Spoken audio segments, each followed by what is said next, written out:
LAWsome by ConsultWebs. Breakthrough insights to build a thriving law firm with your host, Tanner Jones.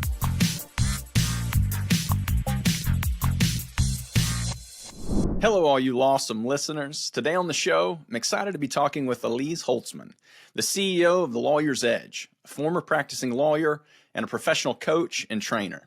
Aside from hosting the Lawyer's Edge podcast and regularly speaking for bar associations and law firms, Elise is also the founder of both the Lawyers Making Rain program and the Ignite Women's Business Development Accelerator. Before founding the Lawyer's Edge, Elise practiced law in New York City with AmLaw 100 firms, Freed, Frank, and Lewis. She worked in some of the most prestigious firms in the country and has coached thousands of lawyers from small to big. Today's topic is one of the most lucrative skills and processes sought by all lawyers: the power of building bridges with effective business connections. So welcome, Elise. Thanks for joining the show today. Thanks so much for having me. I'm excited to be here. Well, same here. This is obviously a critical topic. We've known, my world is marketing. You've been in a lot of different stages in the business world, but obviously the whole concept of networking and building a broad connection is a powerful tool for business development. It's arguably the lifeline of most businesses, especially law firms. And there are core principles that are often categorized in maybe a handful of key pillars with respect to how to achieve success in this area. So Elise, based on your experience in prior years, both being a lawyer but also coaching lawyers, maybe take some time to explain the three pillars of business development success and specifically their roles within the legal community. Sure. So I describe three pillars of business development success in part because lawyers like structure, right? And obviously this is not something that they taught us about in law school. And most law firms, when you get there, they're not busy teaching you about business development anyway, because that's not the business they're in, right? They're in the business of serving their clients. And so lawyers are busy. Lawyers like to have some structure in their lives. And so these three pillars are something that you can kind of hang your business development efforts on, if you will, right? And do it however it makes sense for you, but keeping these three pillars in mind. The first pillar is relationship development, and that's primarily what we're talking about today. It's all about nurturing and growing relationships. And so those are two different things. Nurturing is paying attention to the relationships that you already have, people who are already in your network. How are you staying in touch with them? How are you delivering value to them? How are you demonstrating to them that you care about what's going on with them, whether professionally or personally? Then there's growing your relationships. And that, of course, involves adding new people to your network on a regular basis. How are you meeting these people? Where are you meeting them? And we're not talking about just anybody, right? We're talking about, for business development purposes, prospective clients and prospective referral sources. And so for many lawyers, they have a really good sense of where their business is coming from and who an ideal client for them would be and who an ideal referral source for them would be.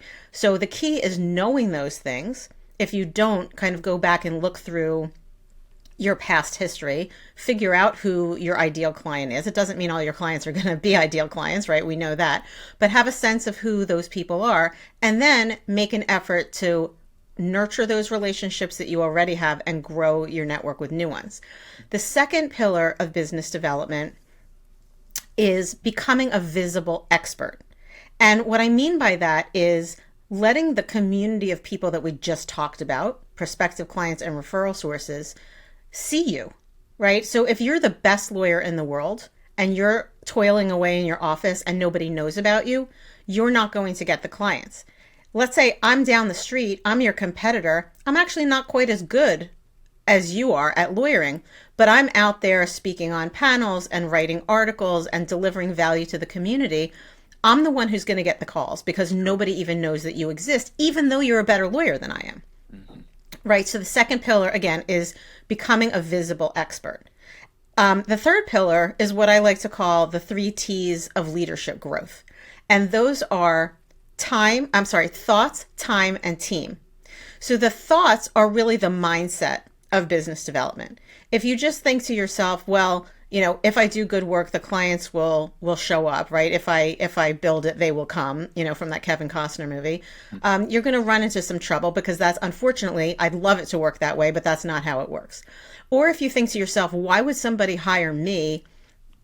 I've only been practicing for a few years where, that other person's been practicing for 20 years. Obviously, they're going to hire that guy, right? You're sort of talking yourself out of things that you could otherwise be doing. So mindset for business development is very, very important. The second one is time. You know the drill. If I had a nickel for every time a lawyer said to me, you don't understand, Elise, I have no time to engage in business development activities, right? I'd be a gazillionaire. And so we know that lawyers are busy and we know that lawyers are time strapped. By the same token, everyone has the same 24/7 as everybody else. And so it's not a question of finding time. You're never going to find time. You've got to create time. And so that's part of that pillar, is making sure that you're creating time in your calendar for business development and recognizing that it's not a waste of time. It's an investment in the future of your law firm and the growth of your law firm. And then the last one is team. And, lawyers don't go around talking about their teams, right? That's a terminology that tends to come out of corporate America. But what I'm talking about is being able to free yourself up for the highest and best use of your time, right? So if you're in a small firm, for example, and you're doing all the administrative work yourself, you're handling all of the billing, you're doing all of the bookkeeping, you're buying the staples and the paper and all of that sort of thing. Is that the highest and best use of your time? I think we all know the answer to that is no. And yet so many lawyers insist on doing everything themselves, right? They don't want to delegate. So look around you. How can you build, even if it's a teeny tiny team, how can you build a team around you so that you are preserving your time for the highest and best use, which is typically doing the high level legal work, not necessarily all the legal work, but the high level legal work, and developing business. And if you're in a smaller firm, managing the firm, right? If you're in a larger firm, there are other people helping you do that, and that's probably not something you have to worry about. So thoughts, time, and team, and those are the 3 T's of leadership growth. Your law firm deserves a powerful online presence. ConsultWebs presents the ultimate solution, our free growth blueprint. It's more than just marketing. It's a roadmap to digital dominance, crafted for your firm's unique needs. Stay focused on your legal expertise. We'll ensure your online persona thrives. Don't just settle for less. Click on the link in the description below or visit consultwebs.com now. Elevate your digital game. I love that, Elise. And honestly, you kind of started this with saying it's really, there's a formula, there's a process here. It starts with having a plan to begin with. This stuff just doesn't happen, right? And the mindset of that it will happen or it'll continue to happen is flawed, clearly. But I'm curious to, given your experience, and I'm sure you've heard all the objections in the world around this, what about those who may see themselves as introverts? Networking has never really been a strong suit of theirs. Is this something, when you get into the team aspect, is this something you can delegate to other people within your firm? That is such a great question. So, wow, there's a lot to unpack there. Okay, a couple of thoughts on this. So first of all, I am master certified in a set of personality tools called Type Coach. It's kind of based on the same model of personality, Carl Jung's personality model that Myers-Briggs is based on. So if people know Myers-Briggs, you get 4 letters and that sort of thing. So I work with the Type Coach tools, and I think that they're very, very powerful in helping people understand themselves and others, and then figuring out what the best approach to business development is going to be for them.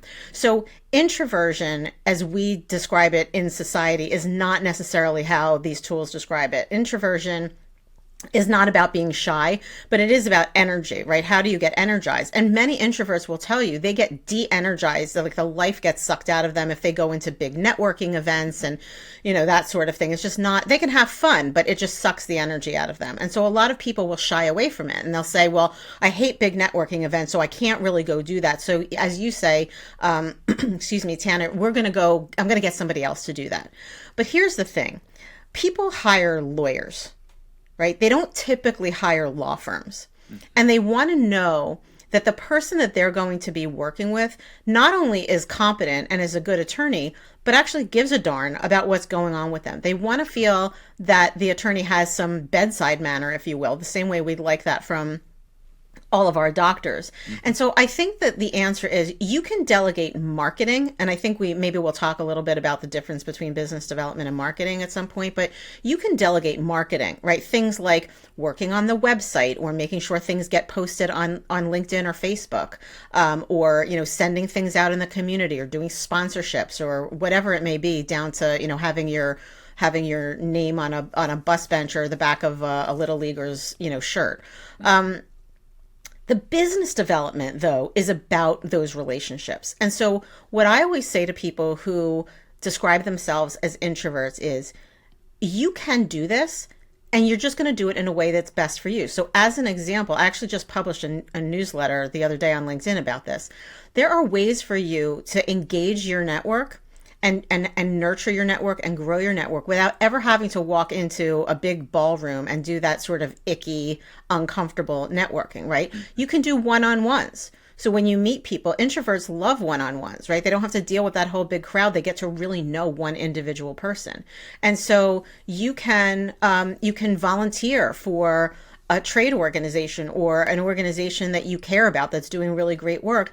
Volunteer, get on a committee, and you're never going to be at a loss for conversation because you're all rowing in the same direction, working on a project that's important to you, right? So now you get to know the movers and shakers in the organization, and it's completely effortless. You're not standing around thinking to yourself, oh my God, what are we going to talk about next?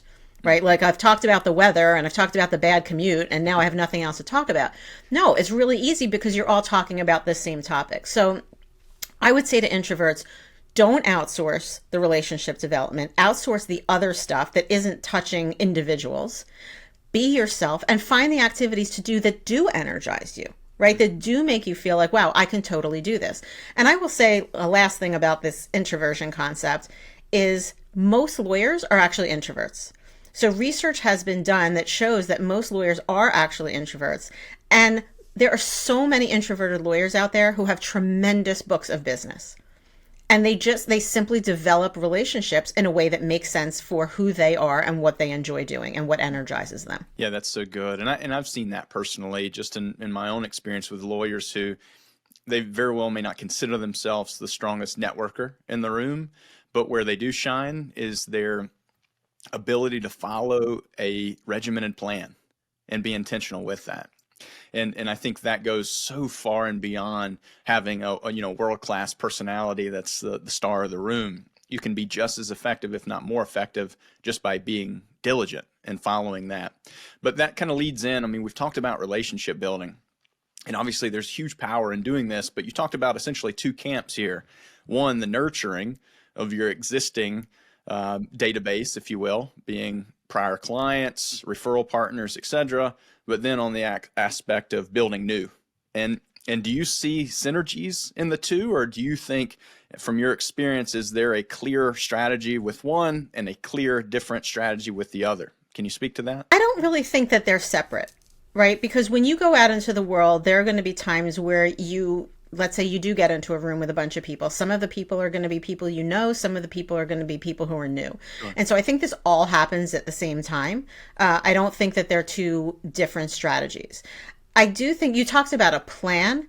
And so what I think is important about a plan is to not dive into the plan before you've answered a few questions for yourself, right? And a lot of times law firms will talk about business development plans, and they wind up with these tremendously, long, drawn out plans that are completely unrealistic and don't make sense for the person that we're talking about. And so what I think is really important is to come up with, I always start with the who, what, and where, right? Who are my target clients and target referral sources? What do I do for those folks and how can I add value? And where do those people hang out? Mm-hmm. Right. And so then the where actually goes to what you were asking earlier, are these two separate things, the nurturing and the growing? And I think they're not, right? Because what you're doing is you're saying, these are my people. Here's how I want to offer value to them. Here's where they hang out and gather their information. I'm going to go there too. I'm going to help the organizations that they're a part of, meet their goals or secure their mission.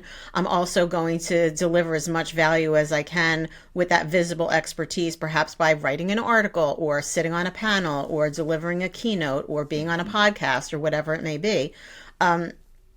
And you can have a very short, 2-page plan that for the next 6 months says something along the lines of, these are 3 people that I want to make sure I get together with. This is one article that I'm going to write. I want to talk for this organization if I can. Those kinds of things. So that's what the plan looks like. Because I think sometimes the minute people hear plan, they create this big unrealistic thing that they feel like it has to be this pie in the sky humongous thing. And I think it's really just about, what do you want to do in the next 6 months? Like if you get to the end of the next 6 months and you say to yourself, wow, I knocked it out of the park. Maybe it's you wrote an article, you spoke on a panel and were on a podcast, and you met, 5 new people and reconnected with 6 people on your list. Maybe that's what it is that you did. Maybe it's a conference that you go to every year. It doesn't have to be a big scary thing. And it's going to be a big scary thing if you're not paying attention to the foundational questions before you start writing a plan. Yeah, that's so good. And I've personally experienced that myself. Often we can be our biggest distraction, get in our own heads and just not take that first step. And that's really what it comes down to. I'd like to pivot the conversation slightly here before we move into the whole marketing concept. One area that I think bridges the gap between this whole networking concept and marketing is the idea of differentiation. How does a lawyer differentiate their practice among such a crowded legal environment? And naturally, if somebody's having new conversations, maybe they're either nurturing existing relationships or building new. A lot of times we do want to be intentional about making sure we're planting why we're unique, or why, they may experience something different with us than maybe someone else in the marketplace. That can lead into a lot of other things like marketing, naturally, in terms of identifying unique value proposition, etc. So I'd like to hear your take on someone as a lawyer who maybe is entertaining the idea, okay, I do need to make a bigger commitment this year into networking. How do I really start to define differentiators or where to focus? What's your take on that? I think this is a question that most lawyers find really intimidating and overwhelming, because they start to say things like, well, there's nothing different about me. I mean, I'm a lawyer, right? I'm a trust and estates lawyer. I'm a real estate lawyer. I'm a commercial litigator, whatever. I do the same thing that everybody else does, right? They take in cases, they take them to trial, they settle them. I'm not any different. And so sometimes it's not what you're doing. So first of all, sometimes it is what you're doing, right? You have to be very clear. Like, I think the kiss of death is when people answer, in the US, we are always asking people, what do you do? Right. It's actually considered somewhat rude in other countries, but that's how we get to know each other. And so we ask, what do you do? And many, many lawyers will say, I'm a lawyer. Or they'll say, even worse, I'm a lawyer with a big eye roll, like they're somehow apologizing, right, for being a lawyer. Yeah. An upgrade from that is something like, I'm a commercial litigator, or I do trust and estates. Most people don't know what that means. And quite frankly, even lawyers don't necessarily know what that means, because you could have, 3 people who do trust and estates who do completely different things, 3 people who do real estate who do completely different things, right? You could have somebody who does real estate transactions who's buying and selling, local gas stations, and you can have somebody doing real estate transactions who's doing, highly securitized transactions with, REITs and things like that. So I think, first of all, it is important to be able to articulate the what. If you're somebody, as an example, using a trust and estates lawyer again, who works specifically with special needs families and, you do special needs trust and all of that sort of thing, make that part of the conversation, right? So let people know what it is that you do. And then the other thing, though, is really about how you do it. Because, and you use the word experience, Tanner. So people's experience with you is going to be different than people's experience with somebody else. Why, right? How is it that you're doing something that's a little different than other people do it? And the truth is, it took me a long time, even for myself, to figure out what that looks like. And so if people ask me how I do things, I have a structure that we use, but it's very customized.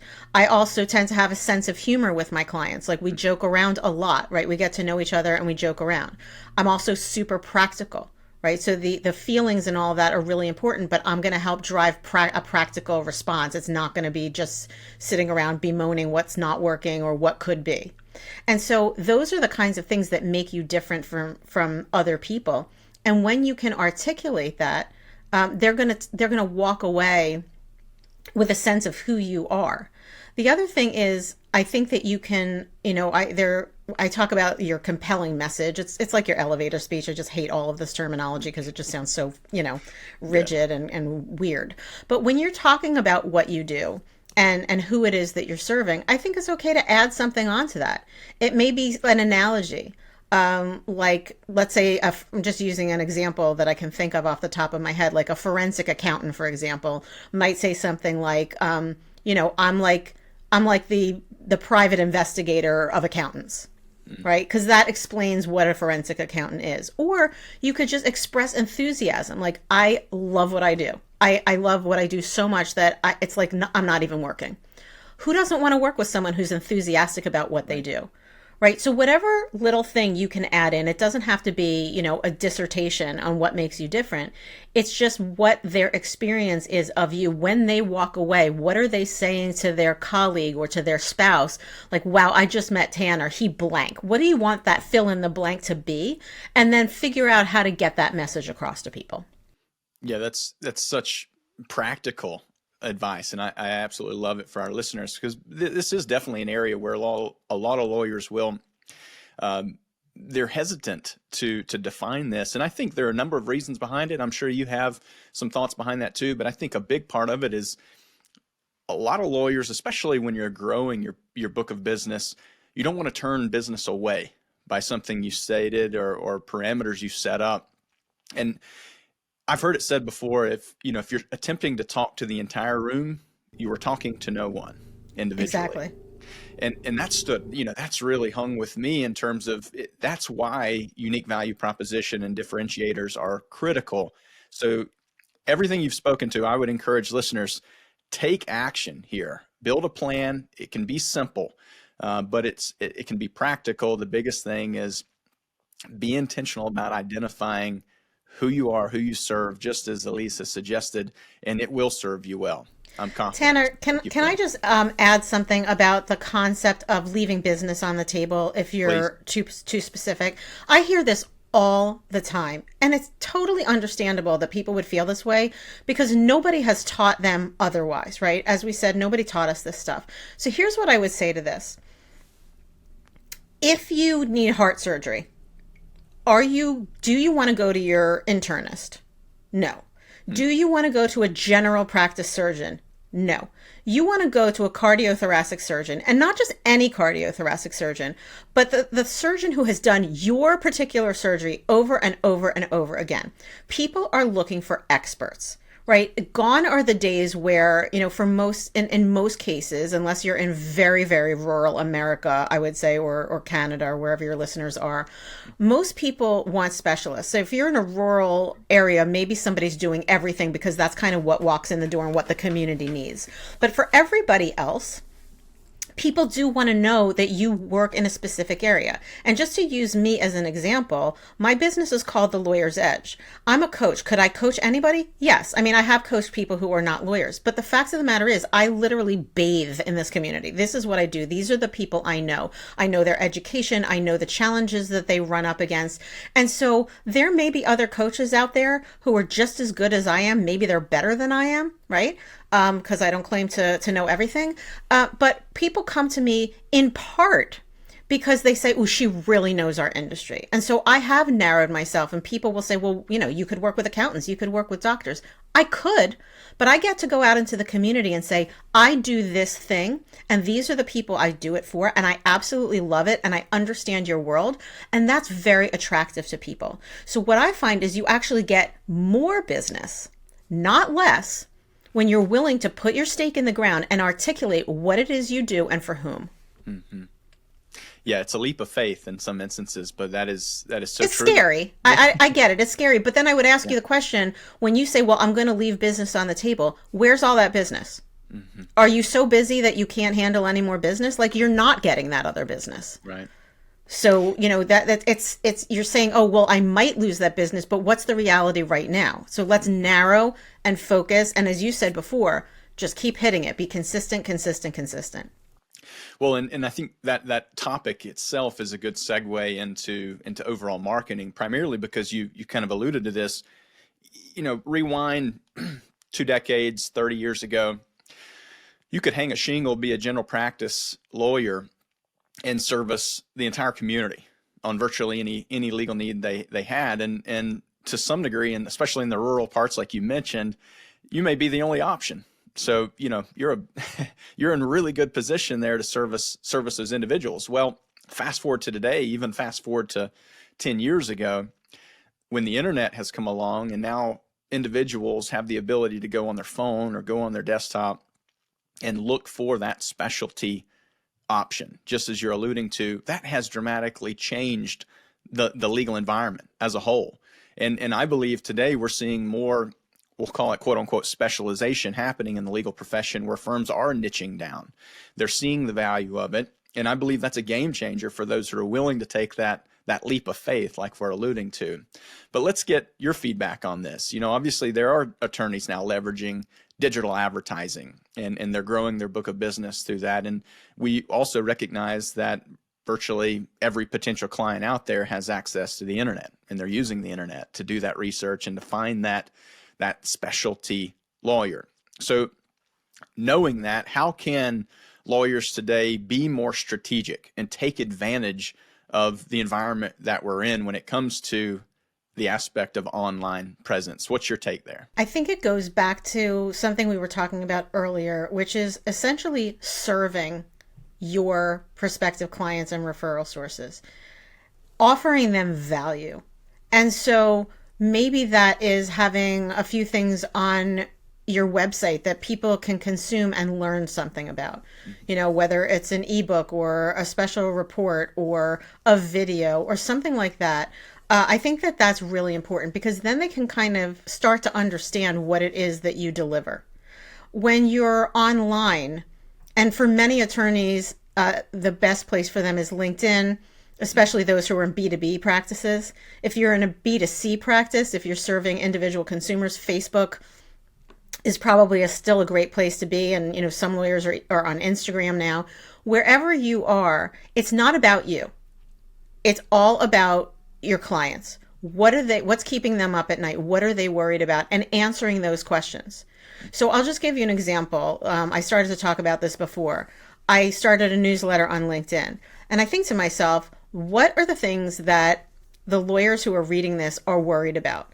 And we talked about this, that some say, I hate big networking events. I don't like it. So I wrote an article. It's something along the lines of, 3 ways to grow and nurture your network if you absolutely hate networking events. It's just as simple as that. Sit down and write a list of the questions that your clients are typically asking you or what they're worried about, and deliver some information that's going to be helpful to those people. Because when they see you as serving their needs, they're much more likely to call you when the time comes. And again, that's about being consistent too. And it's not easy. I mean, I sort of dread it sometimes. It's like, oh my God, I know I have to put something out. I'm not sure I have a great idea. I'm not saying this stuff is easy. What I am saying is that it's very, very worthwhile. And if you make it not about you, and you make it about the people that you're trying to serve, and going ahead and serving them in the best way you can, that's where the magic starts to happen. So true. And there's a clear parallel, at least as you're explaining it. I mean, I can see it clearly, the ability to network and to be intentional about those differentiators and be intentional about adding value, just as you're saying. And then even more importantly, being intentional about illustrating expertise and your experience, just so that you can build confidence in those that you're networking with. The same is exactly true with marketing. You're delivering that information so that you can showcase experience, showcase your focus. You have handled this area of law X many of years or X number of cases. Those are all things that influence the market to see you as the only viable option. And so that is absolutely gold. And there's not a requirement to reinvent the wheel here. I think that's the big thing. Everything you're leveraging on the networking aspect can and should be leveraged in your own marketing and messaging. Would you agree with that? 100%. And listen, this is something that my own coach, I believe in coaching, obviously. So I have my own coach who helps me with some of this stuff and thinking it through. And she and I were having a conversation recently about this very thing. You don't have to go out there and figure out something new that nobody's ever heard of before. go the other direction. Instead of going outward, dive inward. What are the kinds of things that you're talking to your clients about on a regular basis? Maybe tell a story, obviously not using any names and identifying stuff. You can change the names, change locations, change things like that. But even telling a story, recently a client of ours had this challenge and, she was so concerned about it because it was going to do all these horrible things in her life. And so what we decided to do was to do X, Y, and Z. And that really helped her. That's an article, right? And it's something that happened, is going on in your life, is probably going to resonate with other people. You don't have to be there's this term thought leadership that gets thrown around all the time, right? And people talk about publishing thought leadership. And when I first heard that terminology years ago, I almost panicked because I thought, hold on a second, am I a thought leader? It's not like I'm inventing the light bulb, right? And so I think it's okay for us to recognize that, no, we may not be coming up with the newest, hottest thing. We're not inventing, electric cars or self-driving vehicles or whatever it is. We know what we know, and we forget that other people don't know what we know, right? And how helpful we could be to them. So don't reinvent the wheel. Go inward. Figure out what it is that you're so good at sharing in terms of advice and information, what it is that your clients are asking you for, and then just talk about that stuff. As we wrap up here, I want to stay around the theme of marketing, because a lot of lawyers today, they really challenge themselves on, what do I delegate? What do I keep to myself? And we've hit on this a little bit on the networking side and how it is important to be able to own a lot of that, because people hire lawyers, people hire people. They don't hire the entities or the law firms themselves. And I think that was a tremendous point you made, Elise. But there's still lawyers who may be wrestling with the idea of, on the marketing side, is this something I need to control in its entirety? Do I hand it off to a marketing agency or to an outside vendor? And where do the two camps sit? How do they work together? How do they focus on the right things? And what's that perfect blend, that perfect marriage, if you will, for optimal success? What have you experienced in that realm? That's such a big question. And I think it's such an important question because most people, as you say, don't necessarily know how to parcel this stuff out, right? Who does what? And so I think that if you wind up working with an outside person, an outside marketing agency, a coach, whoever it may be, you need to make sure that they get you, that they get your practice, that they're asking the right questions, right, to help keep you focused. Because I think that the role for those folks is to really help you figure out, as I said before, kind of your who, what, and where. What direction are we rowing in? And who are our clients, right? How do we want to make sure, how do they consume information so that you're in the right place, right? If you're a B2C, if you're maybe, I don't know, a personal injury lawyer, or you're working with small businesses or whatever, LinkedIn may not be the best place for you, right? If you're at a big AmLaw 200 firm, LinkedIn probably is the best place for you. So first of all, you need someone with knowledge. You need someone who asks you the right questions and doesn't just show up and say, okay, these are the things you need to do. If someone shows up and says, these are the things you need to do without asking you questions, they are the wrong people for you, right? They just want to give you some cookie cutter thing that they think is good for everybody and is easy for them. So they're knowledgeable, they're asking you the right questions, they're helping you craft a plan that makes sense for you, your practice, your geography, your clients, whatever it may be. And then they help hold your feet to the fire. Now, so part of that is holding your feet to the fire for the things you need to do. And then part of them is letting them do what they do best. So for example, and look, I worked with a small firm it's funny, I say a small firm, it's a big firm for some people, but in the New York metropolitan area, which is where I am, it's a boutique of about 35 lawyers, and that's considered pretty small. So for that firm, they didn't have anybody who was doing marketing on their staff. They didn't want to pay somebody full time, but they were able to find like an outsourced chief marketing officer who pretty much gives them about a day a week, right? And that person was able to help some of the lawyers figure out what sorts of articles they wanted to write that would resonate with their audience. She was able to post on LinkedIn for them. She created graphics for them that they could use, right? Because we know that these days graphics are really important. She came up with ideas for them for very short videos to do that some of their lawyers spoke on, and she set up, the videographer that came into their firm and allowed them to do it. Those are the kinds of things that, first of all, as a lawyer, you probably have no idea how to do. And again, that's not the highest and best use of your time. right? Calling videographers and getting someone to come into your office is not something you should be doing. So there are lots of things that outsourced folks can do for you. They know what they're doing, but it's really important that you put your heads together with those people because you know your clients and your practice best. Elise, you are such a wealth of knowledge, and we're truly grateful for your willingness to join the show on the LAWsome show today. And I'd like to ask, as we close here, any final thoughts or anything in particular you would have wished I would have asked you? So I guess I would just say this. I think I want to be a little bit of a cheerleader for your listeners and have them understand that if you don't know how to do this, if you're uncomfortable doing this, if you feel like you're throwing spaghetti at the wall and nothing's really working and you're wondering why, when you are so hardworking and you're such a good lawyer, you're not attracting the kinds of clients you want, I would say give yourself some grace, right? It is okay and understandable that you feel all of those things. So many lawyers feel all of those things, but don't let that derail you, right? Spend some time figuring out what it is that you'd like to have happen as an outcome, and then get some people to help you. You don't have to spend a fortune of money, right? There are books you can read, listen to Tanner's podcast over and over again. I invite you to listen to my podcast as well, which is also called The Lawyer's Edge, same as my business. But don't throw in the towel. Don't go hide in your office. You can do this. You just need to learn a little bit about it and then get the right people in there to help you. That's great encouragement. Thank you for that, Elise. What's the best way for our listeners to find you? There are two places to find me. One of them is on my website, which is thelawyersedge.com. And the other one is on LinkedIn, because that's where most of my clients hang out and where I spend a lot of time. And so you can find me there. And I'd love to connect with anybody who's been listening in. It's been great. Thanks again, Elise. Thank you, Tanner. LAWsome by ConsultWebs with Tanner Jones. For show notes, links, and info, go to consultwebs.com/podcast. Be sure to subscribe and leave us a review. Watch for the next LAWsome episode to discover more breakthrough insights to build a thriving law firm.